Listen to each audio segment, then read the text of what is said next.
Money in exchange of one's medical records. This is what former Valencia City Mayor Jose Galario Jr. testified to during Thursday's Senate hearing. Galario was convicted of graft case and is still in jail.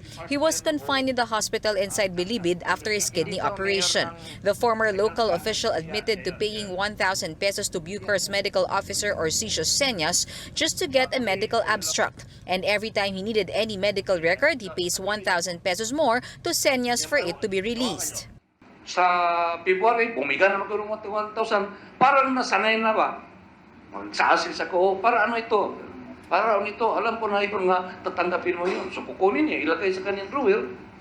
Kasi kung hindi pa siya kurap, si Dr. Sinas, hindi niya tanggapin yun. Señas admitted to accepting money but with some explanation. Iniiwan po niya sa table ko eh. Pinilit mo? Iniiwan po niya sa table ko eh. Basta di mo binalik? Ini-insert, binabalik ko, tinatanggal ko, basta iniwan, basta aalis na po siya eh. Binalik ba niya, Mayor? Binalik niya yung binigay mo? Tinatanggihan ko po yung talaga. But to Galario, the bigger scheme is the hospital pass for sale. He said several drug lords were allowed to stay in the hospital even if they weren't sick, and that these high-profile inmates continue their illegal drug transaction inside the hospital.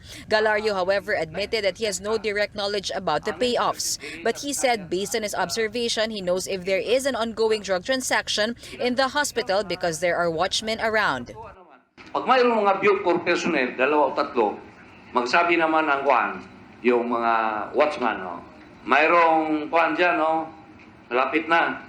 Minsan, sasabihin nila mayroong kuhan, keeper, o mayroong BuCor, o mayroong hapon. Pero pag sap na, hindi sila masyado natatakot sa BuCor. Pag sap na, para silang nagkarambula doon. Ganun. So, yung mga paraphernalias nila, mayroon na silang designated area na ilagay nila pag mayroon ng SAP, based also from information of my inmates from the Hong Kong trial. They have already established connections. So, kahit nandoon yung mga miyembro ng Hong Kong trial, sila si Peter Ko, si Vicente C, nag-establish na so sila na nag-endorse doon. Senator Bato de la Rosa could not keep his cool against his former employees in the BuCor. Matagal ako nagtitimpi sa inyo dyan eh. Yung ginagawa ninyo dyan na palaging mga drug lord, pinabayaan ninyong magstay dyan na ilang buwan, ilang taon, pero wala lang. Mas pabayaan nyo. Tanungin ko kayo, magprangkahan tayo. Ano ba? Tumatanggap kayo? O takot lang kayo sa mga drug lord na yan? Magsalita kayo. Wala naman po akong dapat katakutan sa kanila kasi wala po naman akong transaction sa kanila. The senators decided to cited contempt the 3 BuCor officials, Dr. Señas, Attorney Santos, and Roque. This, the senator said, is because of the officials repeatedly lying and evading the questions of the committee. Respeto din po. Kasi parang ang sakit po sa damdamin na dahil nandun sa perang nakabalot doon sa papel na hindi ko nga alam kung magkano. Hindi ko nga alam magkano, makukontempt ako eh. Kasi yun po naman ang katotohanan eh. Sir, I will be very brief, and this is the last thing I'll comment, no? If I were you, I'd think of your answer. Right? Sorry po, Your Honor, sorry po sa mga pangyayari. The 3 BuCor officials are now under the custody of the Senate. Reporting for News 5, Mean Los Baños, we are One News. Senator Richard Gordon had a question for suspended BuCor Document Section Chief Ramoncito Roque. Gordon was wondering why the name of plunder convict Janet Lim Napoles was included in a list of inmates set to be released for good conduct. Alam mo ba na naandun si Napoles? Hindi ko po alam. Ipakita niyo nga sa kanya para maalala niya. Sapagkat ang mga tao dito, pagka na-confront, hindi maalala eh. At ang kaso ni Napoles doon, rape. Paano naman magre-rape yung babae? Inaaral mo may ginagawa mo? May stop ka doon. Gordon pointed out erroneous entries in Napoles' record. According to the list, Napoles was set for release on November 12, 2018, after her rape sentence expired. She was also assigned prison number N211P-2332, meaning she was admitted in 2011 in Bilibid, an all-male facility. Napoles was arrested in 2013 for serious illegal detention of former aide and relative Ben-Hur Louie. She was convicted for it in 2015. She was acquitted 2 years later following the appellate court's reversal of the ruling of a Makati Regional Trial Court. In 2018, Napoles was back in jail again after being found guilty of plunder. She was given a life sentence.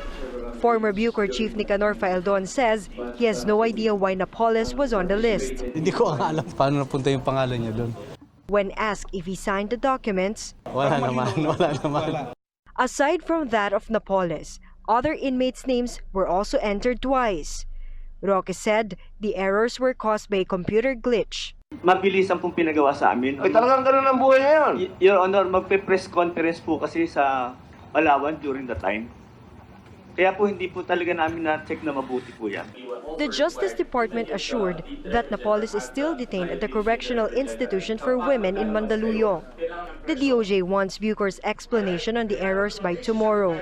Baka po mag-require na po tayo for them for a more in-depth siguro investigation na coming from an independent body, maybe the NBI, no?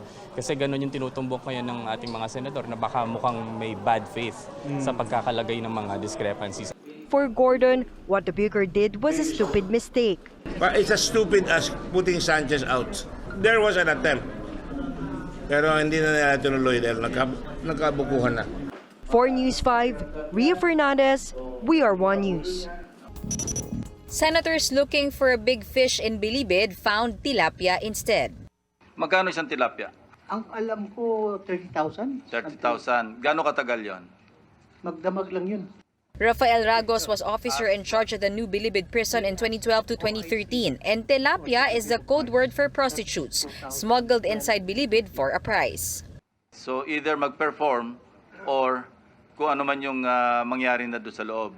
Halimbawa si Peter ko, may Peter. dumadalaw dyan. Hindi ko alam kung girlfriend o asawa. It's not only women, there was also gambling. May isang building doon, hindi ko na ma-identify. Halos 24 hours ang sugalan nila doon eh. Marami kasing pera sa loob eh.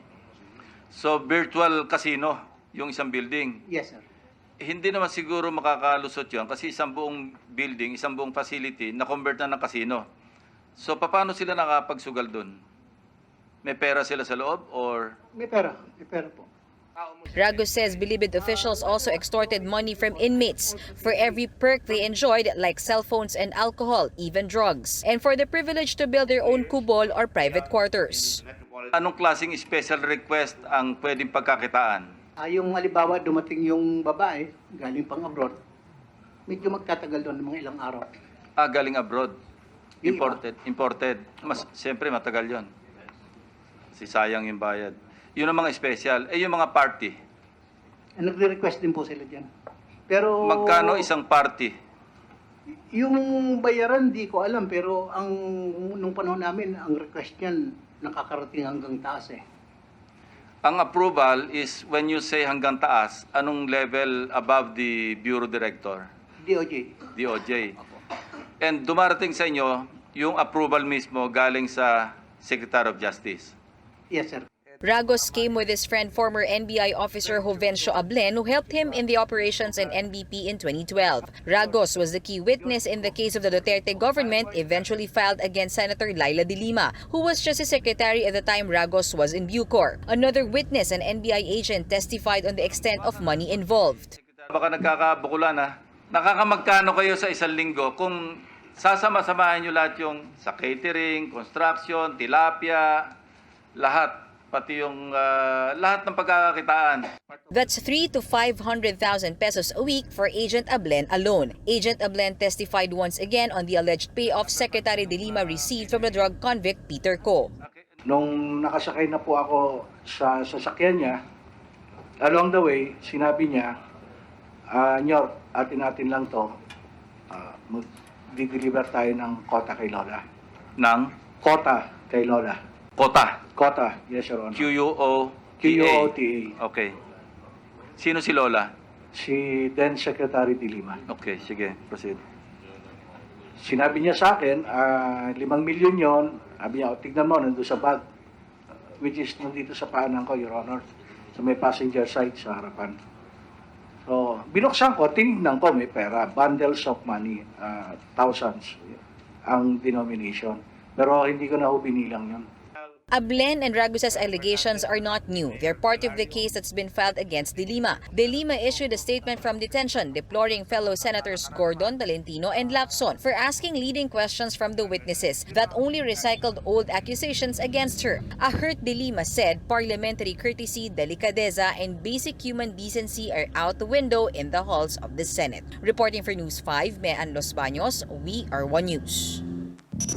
Senator De Lima also lashed out at President Rodrigo Duterte for supposedly blaming her as former Justice Secretary and Mar Rojas as former Interior Secretary for the implementing rules and regulations for the GCTA law. De Lima said blaming the former officials under the Aquino administration for alleged loopholes and confusion in the IRR distracts from what she said was the real issue behind the controversial and supposedly improper release of thousands of convicts under the GCTA law. Anomalies and corruption at the Bureau of Corrections and the new Bilibid prison.